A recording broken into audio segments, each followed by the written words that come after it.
porque pela primeira vez Rui está aqui com a gente no UOL, o diretor executivo de futebol, Rui Costa. Muito obrigada pela sua presença. É a primeira vez que o Rui fala com a imprensa no estúdio. E você escolheu o UOL. Muito obrigada, viu, Rui, pela sua presença. Obrigado, Fabiola. É um prazer estar aqui contigo, com o Pedro, com o Valentim. Tomara que a gente possa curtir bastante esse momento. Vamos curtir. Tem o nosso PVC, claro, no telão. PVCzinho.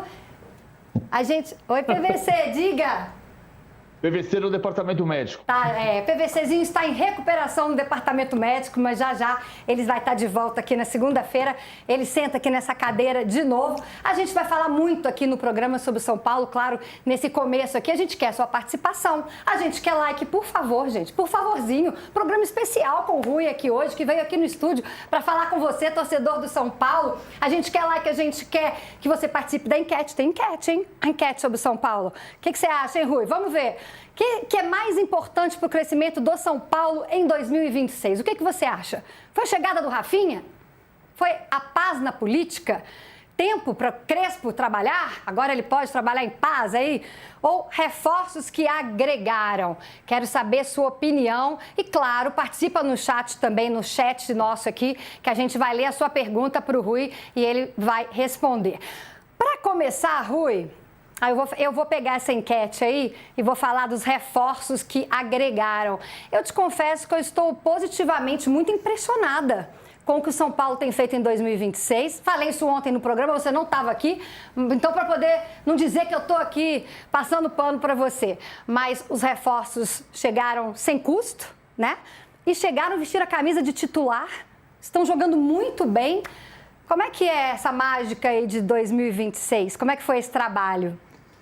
Eu acho que é uma mágica que passa muito pelo que a gente experimentou anos antes, né? Nós já vínhamos enfrentando essa dificuldade ou esse desafio, eu prefiro tratar dessa forma, de montar elencos no mercado que está muito agressivo do ponto de vista financeiro hoje, né? Então, os nossos competidores mudaram suas plataformas econômicas, né, por competência deles, e hoje são muito mais agressivos no mercado, né? Então, o São Paulo já há quase 2 anos vem fazendo as suas janelas com pouco investimento, com quase nenhum orçamento para transferência de atletas, mas eu acredito que nós estamos sendo cada vez mais assertivos. A gente vai melhorando a cada janela, porque a gente tem uma base de elenco que também se aprimora a cada janela, então não é só os que chegaram, é os que permanecem e evoluem como atletas. Eu acho que acredito que essa conjugação de fatores, de assertividade nas janelas, de respeito ao que é o desafio do executivo, dependendo do clube onde ele está, e a permanência de um grupo cada vez mais forte é que fez com que esses que chegam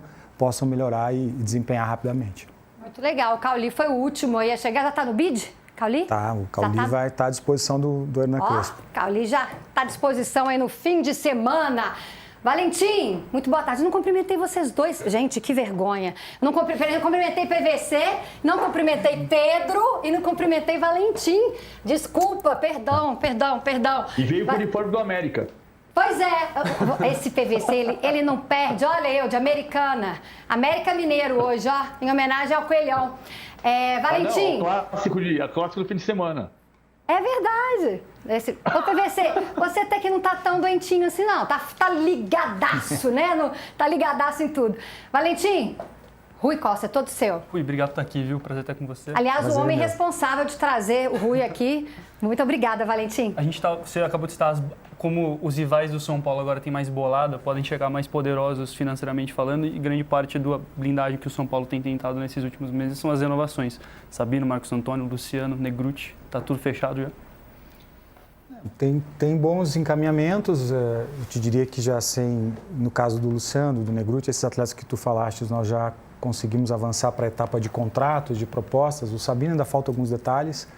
Essa é uma etapa importante também, porque não adianta só contratar, você tem que, como eu dizia, manter um elenco, uma base de elenco. Há um dado importante que o torcedor talvez não saiba, nós temos hoje no elenco do São Paulo quase uma dezena de atletas que têm mais de 100 jogos. E isso revela muito do que é o nosso ambiente quando chega um atleta novo. Nós temos um elenco que sabe o que é pertencer ao São Paulo, que sabe o que o torcedor do São Paulo exige, sabe que tipo de entrega ele tem que ter, independentemente de oscilações técnicas e de performance que são normais em todo time. Mas Essa é a construção que nós estamos fazendo a cada ano, manter cada vez mais atletas fidelizados e conhecedores do que é o São Paulo. Então, só para a gente fechar aqui, que o torcedor de São Paulo está ali ligadaço, quer saber. Luciano já tem proposta para renovação, Marcos Antônio, quem mais, Rui? Hoje nós temos o Luciano já está com tudo na mesa. Com as coisas bem encaminhadas, o Marcos, faltam alguns detalhes, mas eu tenho absoluta convicção que logo daremos essa boa notícia ao torcedor. Caleri. Sabino, o Caleri e o Lucas, já entrando na pergunta que certamente virá. Obviamente que o São Paulo quer renovar com o Caleri, obviamente que o São Paulo quer muito que o Lucas permaneça. São etapas, a gente tem que fazer todo um processo que respeita orçamento, respeita a vontade dos atletas. Eu já falei com o representante do Lucas, ainda não falei com o Caleri, mas obviamente que o São Paulo quer muito que eles permaneçam. Claro que cada negociação tem as suas especificidades, tem a vontade do atleta, tem a questão de como a gente consegue estabelecer uma nova relação contratual, mas a ideia é que esses atletas que são a estrutura do nosso time, a base do nosso time, possam ficar mais tempo com o São Paulo. Então vai, Pedro, vê se aperta aí o Rui, porque vai ver se... Rui, obrigado por estar com a gente. Especificamente sobre o caso do Marcos Antônio, que é um jogador que está com uma projeção gigante, é um jogador que é jovem, uma peça fundamental do time, e está recebendo aí um interesse de um time que tem muito poder financeiro e um projeto esportivo muito interessante, que é o Flamengo. O Marcos tem aquela situação que ele veio emprestado da Lazio, mas ele já atingiu as metas para ser contratado em definitivo do São Paulo. Eu queria que você explicasse para o torcedor a situação contratual. O Marcos Antônio, ele já é jogador em definitivo do São Paulo e ele já pode hoje assinar uma renovação de contrato, prorrogando esse vínculo dele com o São Paulo. O São Paulo está completamente protegido. E como convencer um jogador, né, a ignorar o interesse de um clube como o Flamengo? São várias perguntas sobre um tema que eu gosto muito de falar e falei muito pouco até hoje. Primeiro, eu quero prestar uma homenagem ao torcedor de São Paulo, dizendo que o Marcos Antônio ele estava no PAOK. Ele pertencia a Lazio, emprestado ao PAOK. É difícil que alguém veja jogos do PAOK, né? Então, acho que aí já se revela um pouco desse diferencial de como o São Paulo vem nos últimos anos atuando no mercado de forma coletiva. Todos os processos de contratação do São Paulo são coletivos, né? Eu faço uma parte desse processo, talvez a parte que mais tenha visibilidade por conta de negociação. E o Marcos Antônio é jogador do São Paulo. Não há nenhuma possibilidade do Flamengo contratar o Marcos Antônio se não for conversando com o São Paulo. Então, isso foi algo que nós garantimos desde o ano passado. Também é importante que o torcedor de São Paulo saiba que já no final do empréstimo do Marcos Antônio já havia assédio de outros clubes em relação a ele. E aí sim havia o risco, porque ele não era jogador de São Paulo ainda. Quando nós renovamos o empréstimo dele, nós colocamos uma cláusula que era meramente simbólica. Nós aí já tínhamos contratado o Marcos Antônio, que era uma cláusula que se o São Paulo fizesse um jogo na temporada 26 e conquistasse uma vitória, o gatilho do contrato se estabelecia. A partir do momento que essa vitória foi obtida, o Marcos Antônio foi considerado pelo TMS atleta do São Paulo. Como resistir ao assédio do Flamengo?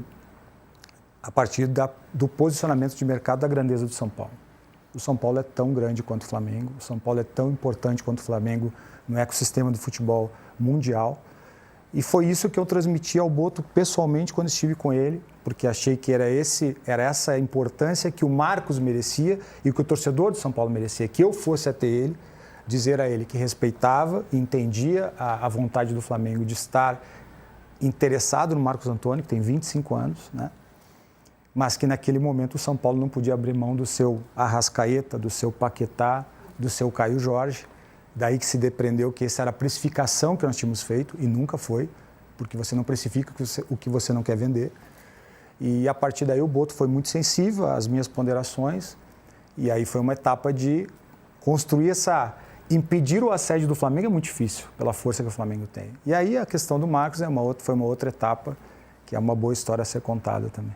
Legal. Aliás, você que é São Paulino, que segue o UOL, né, nas redes sociais e vê sempre a notícia, tem um grupo de WhatsApp que você pode participar com as últimas notícias. O Rui Costa está nesse WhatsApp do UOL, lá do São Paulo. Então, por que você riu, Valentim? Ele me falou que ele vai entrar. Você pode até pressionar o Rui Costa lá, ó o QR Code aí. Então, você fica sabendo de tudo, as últimas notícias do São Paulo, nesse grupo de WhatsApp aqui do UOL, com tricolores e tricolores mulheres também. PVC, meu amigo, você, perguntas, por favor. E nesse grupo de WhatsApp, PVC, e Rui, e Pedro, e Valentim, todo mundo quer saber quem fica e qual o plano para manter a base. Vamos falar bastante aqui sobre as renovações e o São Paulo de 2026. Com você, PVC. Vou falar uma coisa sobre você, Rui, que talvez o São Paulo não tenha falado nesses 5 anos. E talvez por isso a torcida não tenha percebido muito que você chegou para ser um dirigente, colega do Carlos Belmonte, mas você tem uma história anterior de diretor executivo. Então, por exemplo, a Jeromel no Grêmio, time do Grêmio campeão da Copa do Brasil 2016, depois campeão da Libertadores 2017. Quando o Veiga foi emprestado para o Atlético Paranaense, o Atlético Paranaense ganhou a Copa Sul-Americana. Quando a Chapecoense tinha que remontar o time depois da tragédia de Medellín, e quem era o diretor executivo contratado para remontar esse novo time era Rui Costa, e a Chapecoense se classificou para a Libertadores no ano da reconstrução, era para reconstruir, evitar rebaixamento, classificou para a Libertadores. Essa trajetória toda é de um diretor executivo que hoje é do São Paulo, que está no São Paulo há 5 anos, que o São Paulo não apresentou como diretor executivo, dizendo, aqui é o diretor que montou o time do Grêmio de campeão da Libertadores, é o diretor que montou o Atlético Paranaense campeão da Sul-Americana, que remontou a Chapecoense depois da tragédia. Montar times, todos esses, tem dinheiro, né? Você não tinha dinheiro sobrando no Grêmio e tinha o Jeromel para contratar. Você não tinha dinheiro sobrando na Chapecoense nem no Atlético Paranaense. É possível hoje, quer dizer, você está mostrando isso com o Marcos Antônio, que é possível, mas é possível repetir este tipo de contratação dos seus trabalhos anteriores e ser o time que vai ganhar título, como o São Paulo ganhou a Copa do Brasil de 23, aí você já estava lá? Prazer falar contigo, espero que tu estejas bem. Eu acredito que sim, É mais difícil montar time dessa maneira, sem dúvida alguma, muito mais difícil, porque você acessar jogadores de 25 milhões de euros, de 35 milhões de euros, de 40 milhões de euros, a tua margem de erro ela é muito menor, né? O time campeão da Copa do Brasil no São Paulo, para falar das conquistas do São Paulo, ele foi um time que o time que terminou o jogo e foi campeão, é um time que tinha 3 jogadores escolhidos e contratados de times que tinham sido rebaixados. Um goleiro que jogava muito pouco, que é o Rafael, que hoje é uma referência nossa, né? Atletas trazidos de times que tinham, repito, sido rebaixados, com atletas jovens, enfim. Eu acredito firmemente que a função do executivo, e principalmente a minha carreira foi marcada muito por isso, por uma coincidência ou circunstância, eu participei de muitos processos de reconstrução, em níveis diferentes, mas de reconstrução. E todo processo de reconstrução, ele parte de algum problema financeiro. É difícil você reconstruir um clube e ter muito dinheiro para gastar e para investir, né? E eu repito, eu acredito muito que o São Paulo tem, pela marca, pela camisa, pela força da sua torcida, dentro de um processo muito equilibrado, de muita convicção, montar um time com pouco dinheiro. É mais desafiador, e eu gosto muito dessa palavra, é muito mais desafiador, mas a conquista também é muito mais saborosa. É mais difícil, né, você montar times assim. Vamos falar de coisa boa? Porque eu vim aqui só para poder falar de coisa boa. Esses 3 aqui vão falar de te apertar mais, né? Mentira. Rafinha, de onde surgiu a ideia do Rafinha voltar para o clube? Você falou da conquista de 2023, ele ainda era jogador. E aí você traz o Rafinha de volta para o São Paulo num momento delicadíssimo, Rui. Bom, a ideia ela é de muitos, né? Eu sou um entusiasta da ideia, porque eu convivi com o Rafinha como capitão do time.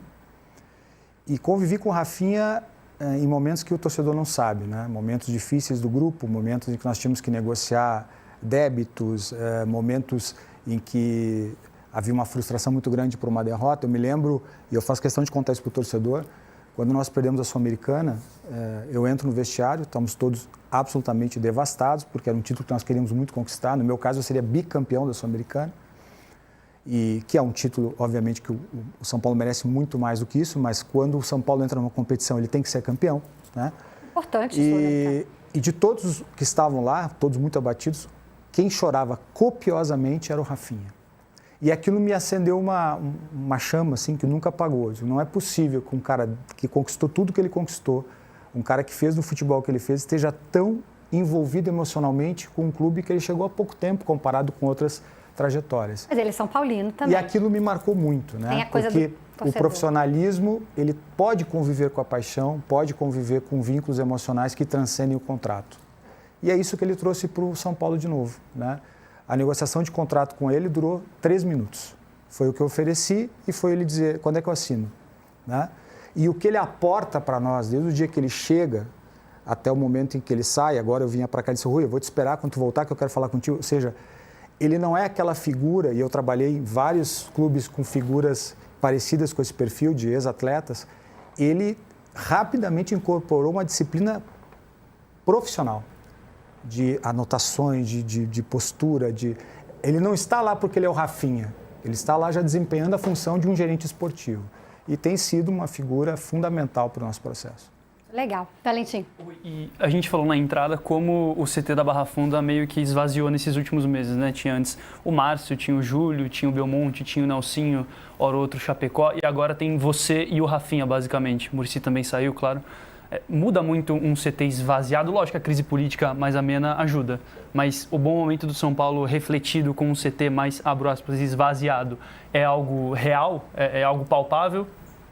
Não, são momentos distintos. Eu convivi nesse outro processo durante 5 anos, então não posso aqui minimamente criticar ou relativizar este processo, esse organograma. Hoje é outro organograma. E eu, como profissional, tenho que me adaptar aos organogramas que o clube me apresenta. Hoje eu trabalho dentro de um novo formato, onde eu tenho mais protagonismo, onde eu tenho mais visibilidade, que será bom em algum momento, será ruim em outro, né? Porque assim determinou o clube. Eu estou aqui hoje falando com o torcedor do São Paulo porque me é permitido falar. Em outro momento, existe uma outra representatividade que eu sempre respeitei. E são, como eu disse, momentos distintos. Fui campeão e consegui desenvolver meu trabalho nesse outro momento e pretendo, obviamente, porque essa é a minha função, desenvolver meu trabalho com competência, com excelência dentro dessa nova realidade. O nosso chat aqui está bombando, Rui. Você está com moral alta aqui, viu, com São Paulino. E já vem ideias. O pessoal está te dando ideia, viu, Rui? O Paulo Azeredo está perguntando se você não vai contratar o Coutinho. Rui, o Coutinho está aí, ó, disponível no mercado. É uma boa ideia, hein? Ah. É um grande jogador, sem dúvida, mas nós já temos grandes jogadores no nosso elenco. Pedro, quer? Rui, aproveitando que o Valentim citou aí o ambiente do CT, São Paulo viveu problemas sérios, né, no ano passado. O principal deles relacionado ao departamento médico, com divisões de metodologia, uma crise de lesões monumental, né? Você, com toda a experiência que você tem dos clubes pelos quais você passou, vendo hoje o ambiente do CT, dá para dizer que essa é uma questão que foi enfrentada e foi resolvida pelo São Paulo?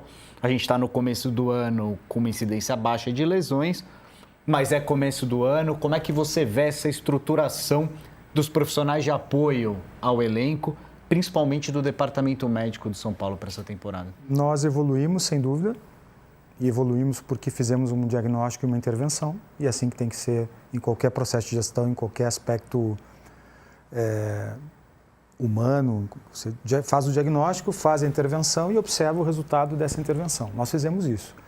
Não significa dizer que as lesões do ano passado elas eram decorrentes de imperícia, de incompetência. Não era isso. Era um processo que sistemicamente não estava funcionando bem, né? Mas nós tivemos muitas lesões que não tem nada a ver com intervenção médica, fisioterápica. Foram lesões como a do Caleri, do Rian, do André e do próprio Lucas, né? Então, foi importante intervir, foi importante mudar? Foi. Os resultados estão já sendo demonstrados? Sim. E é isso que a gente tem que fazer. Legal, gente, participa da enquete que a gente vai falar para o Rui o que vocês estão achando. Chat, dê like, PVC. Perguntas? Você sempre tem ótimas. Eu queria só tomar cuidado para não ser longo de novo, mas assim, vou acabar sendo. Você falou, quando o São Paulo entra numa competição, tem que entrar para ganhar. Sul-Americana, o Rafinha chorou, E aí a gente começa um ano em que o Crespo diz que a missão é fazer 45 pontos, e acho que essa solução já teve até do presidente Rahim Assis de publicamente deixar claro para o Crespo, aqui não é assim. Muitas vezes clubes vão procurar essa recuperação da grandeza nas grandes contratações, né? O Vasco com o Felipe Coutinho agora. O São Paulo trouxe no ano passado o Lucas, em 23 o Lucas, o Oscar, o Caleri, são ídolos que voltam. Onde é que está a redescoberta do vestiário de que está num clube que, quando entra em campo, tem que ganhar? É na contratação ou é no dia a dia? Eu acredito que seja nessa noção de pertencer a esse clube, né? Eu vou explicar melhor para o torcedor e para quem está nos ouvindo. Nós tivemos uma negociação com o Botafogo, PVC, que foi muito comentada. Essa contratação partia de cenários de trocas de atletas, e em que eu tinha que convencer os atletas do Botafogo a virem para o nosso projeto e o Botafogo convencer os nossos a irem para o projeto do Botafogo. E eu não costumo dizer isso, mas vou dizer que várias vezes eu ouvi não. E eu fiquei me questionando por que esses atletas, diante de propostas financeiras tão favoráveis, inclusive melhores do que aquelas que eles tinham originalmente nos contratos com o Botafogo, estavam dizendo não.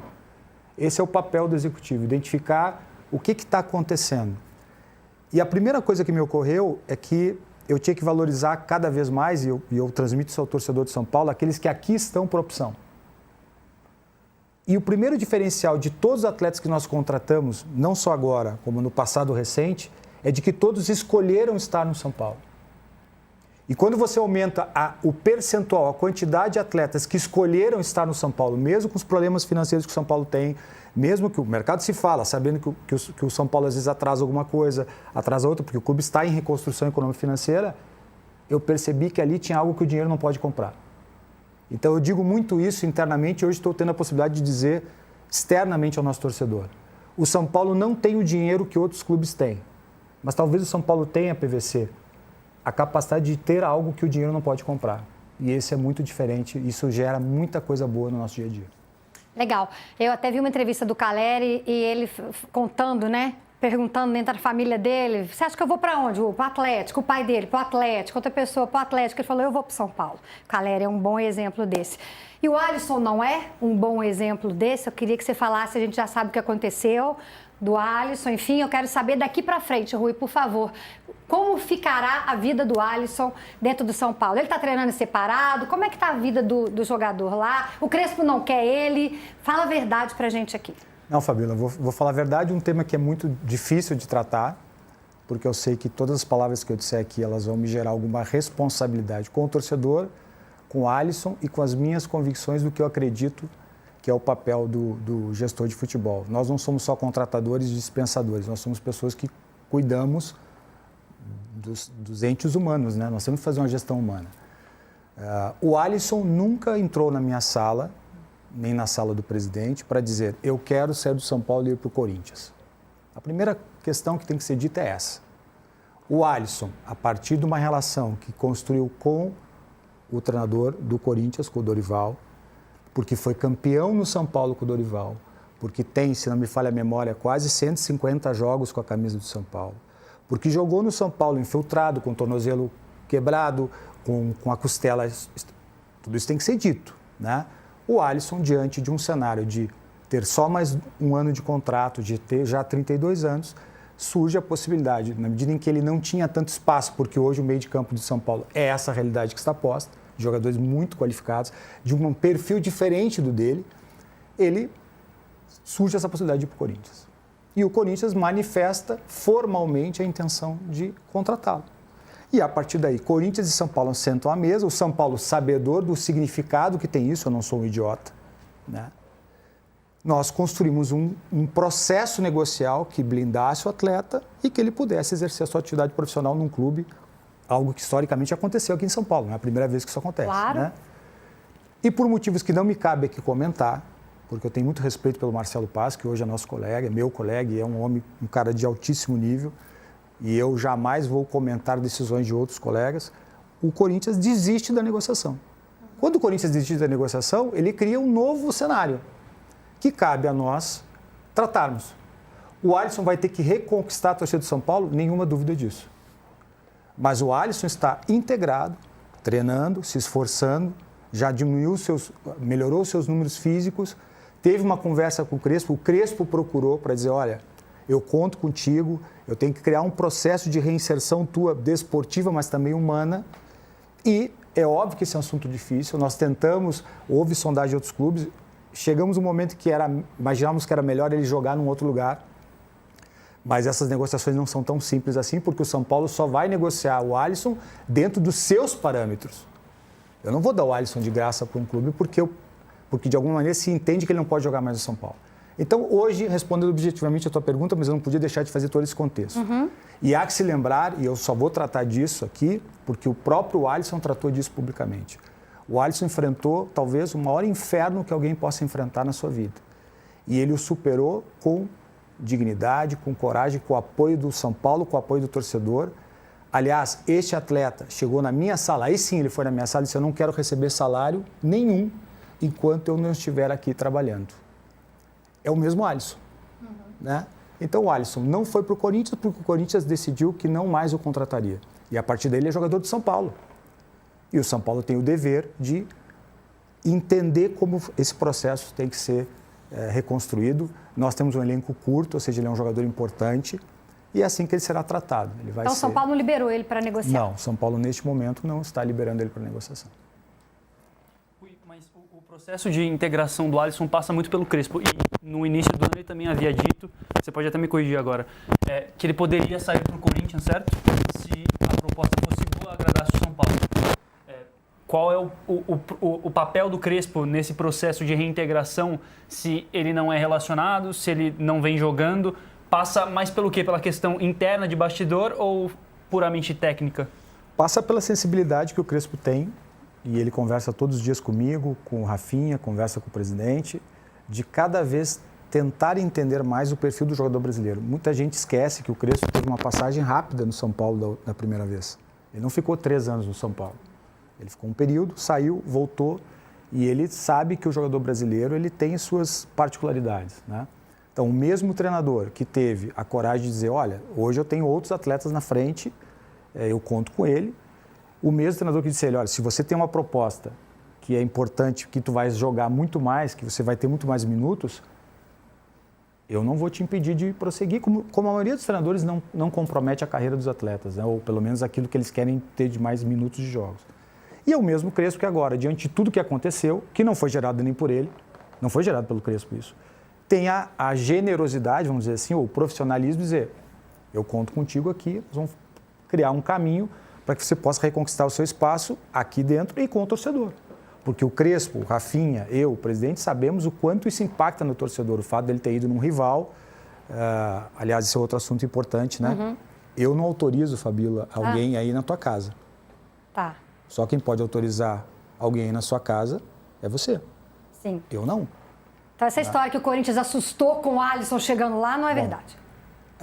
Na medida em que a negociação estava definida, acolhida e aceita pelo Corinthians, o atleta está à disposição para fazer todos os processos inerentes a uma contratação, dentre os quais exame médico, conversar com o treinador.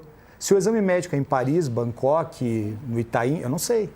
Né? Então, isso é outra coisa importante que deve ser dita aqui. E, de novo, eu não quero, de forma alguma, fazer qualquer juízo de valor sobre o ato e a decisão do Corinthians e do seu executivo, que, repito, é uma pessoa extremamente séria, tratou esse assunto com absoluta correção. Mas o fato, dado de realidade, é que eu não posso autorizar alguém aí na sua casa. Verdade. Né? Ele chegou a se despedir de você, né? Sim, porque... Despediu? Não, ele foi comunicar que estava indo terminar o processo de definição de assinatura de contrato, que é antecedido do quê? De exame médico, de análise fisioterápica. Isso é inerente à contratação. Quando você me dá ok numa contratação do Valentim, ele tem que conversar contigo. Mas o Valentim a gente não abre mão não, tá? Já deixo claro aqui que o Valentim é nosso. PVC, você que tem todas as informações sobre esse processo, você quer colocar alguma coisa sobre essa questão do Alisson ou quer fazer outra pergunta? Eu acho que a gente... Deixa eu perguntar só. Eu acho que o Rui falou um pouco do que a gente informou aqui lá nas semanas anteriores, né? Ou seja, o São Paulo liberou para fazer exame médico. Deixa eu perguntar, depois eu volto. Tá bom. Pedro. Eu vou aproveitar um caso delicado para fazer uma ponte para perguntar de outro caso delicado. Rui. Você sabia que ia ser assim? Sabia, né? Mas a gente tem aí a temos situação... que responder ao torcedor. A situação do Oscar. Oscar que surgiu como uma grande promessa na base do São Paulo. Na hora que ele ia estourar, ele deixou o São Paulo para jogar num rival não, mas num outro clube brasileiro. Deixou esse gosto amargo e essa volta tinha tudo ali, um tom para reescrever a história dele no São Paulo. A gente teve, né, fatos de força maior, teve o problema de saúde dele, ele decidiu se aposentar, mas as conversas pela rescisão vêm demorando mais do que esperado. Eu apurei um pouco ontem, ouvi que ele faria questão de receber as luvas, porque as luvas é um prêmio por assinatura, mesmo tendo sido diluídas. Mas o fato é que a situação está se arrastando um pouco e eu queria aproveitar a sua presença aqui para te perguntar o que está acontecendo, como é que é a relação hoje do São Paulo com o Oscar e o que falta, o que precisa ser feito para viabilizar essa rescisão e encerrar esse capítulo. Ui, só desculpa, só porque o Ivan Souza também fez essa pergunta. O chat está bombando aqui, eu estou tentando, gente, exemplificar e falar o nome de vocês, por favor. Bom, eu não estava presente da primeira saída do Oscar, portanto, não tenho condições de avaliá-la, nem projetar qualquer coisa em relação a isso. Posso falar do Oscar que eu conheci no São Paulo, do contrato que foi feito. É um contrato que, evidentemente, quando você traz um jogador do tamanho do Oscar, ele tem uma série de particularidades.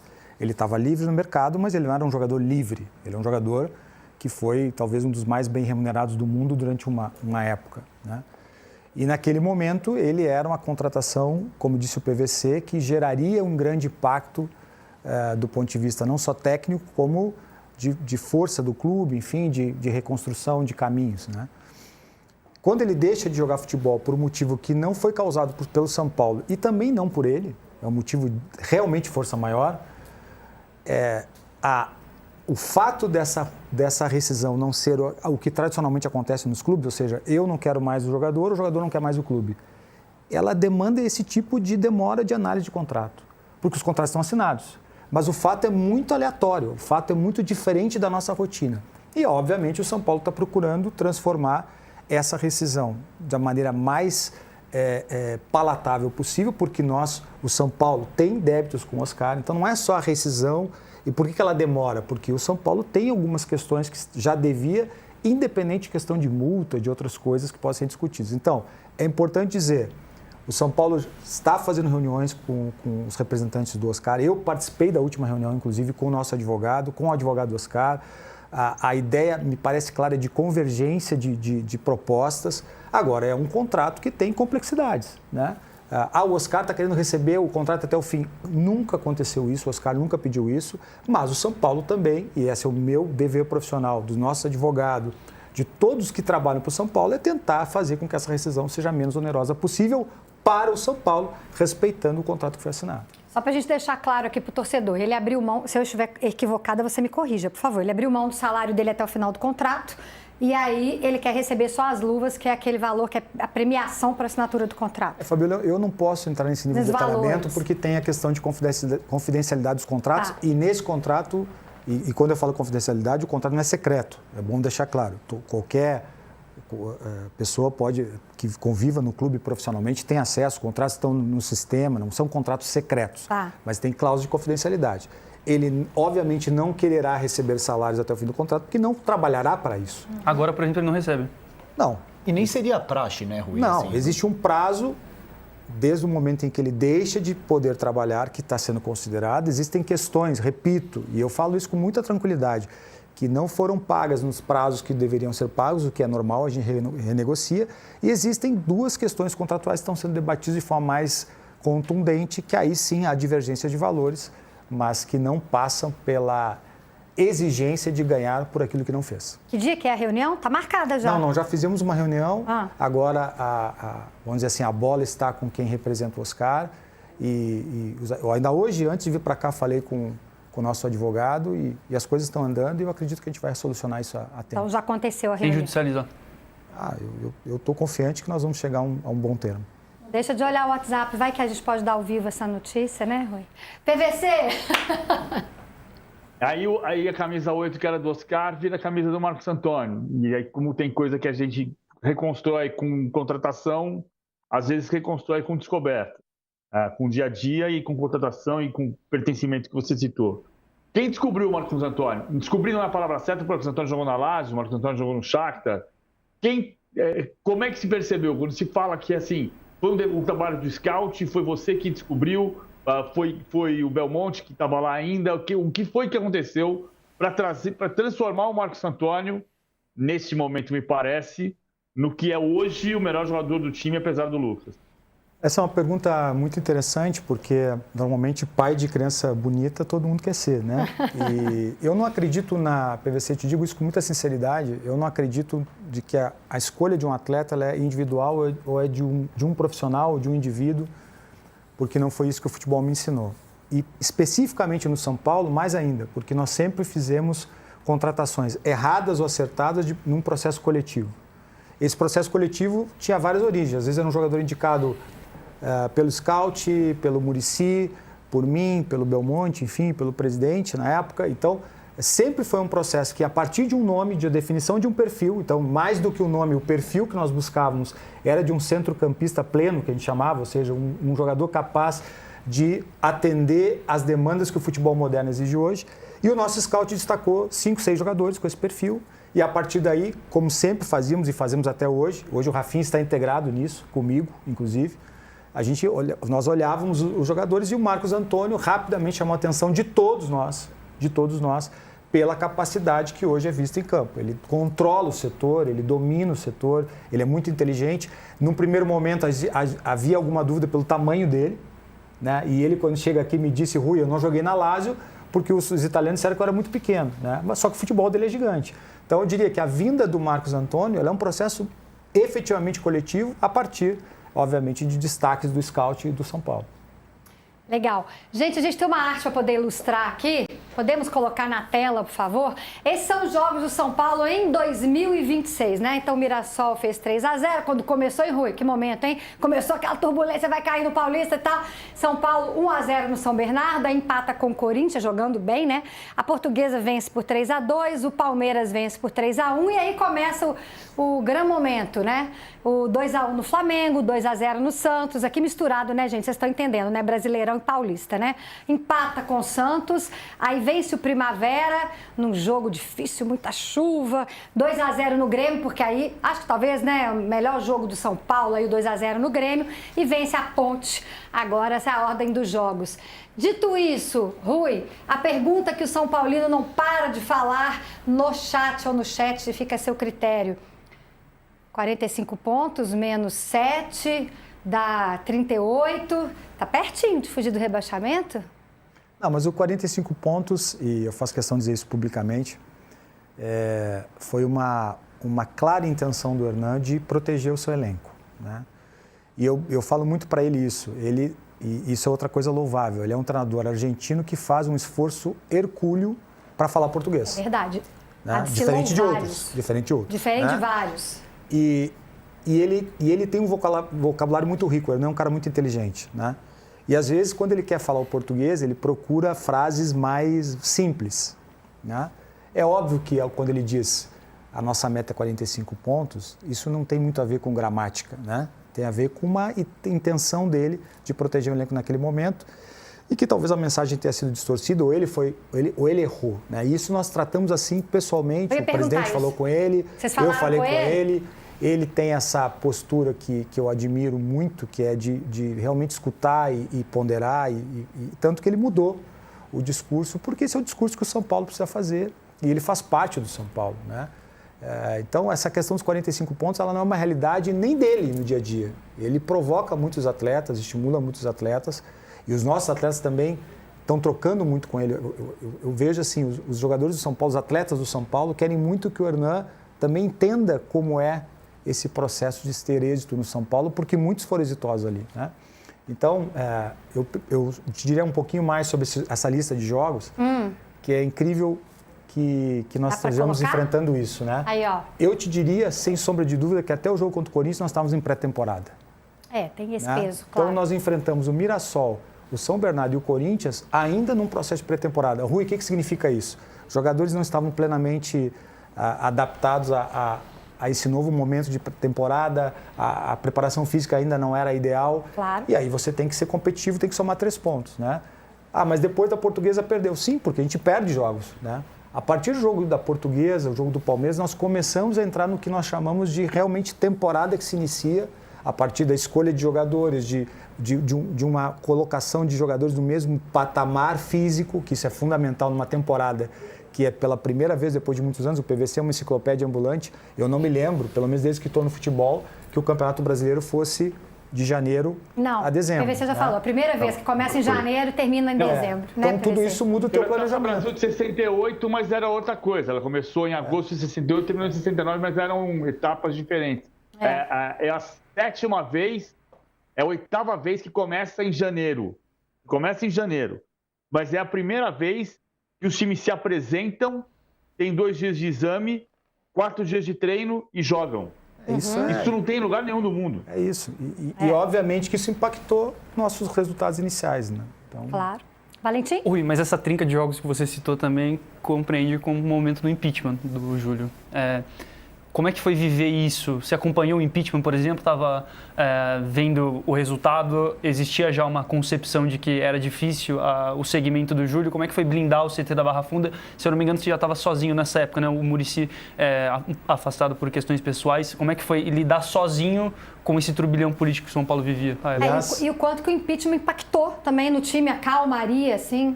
Aliás, Muricy que me faz muita falta. Quero aproveitar que eu estou falando aqui com o torcedor de São Paulo.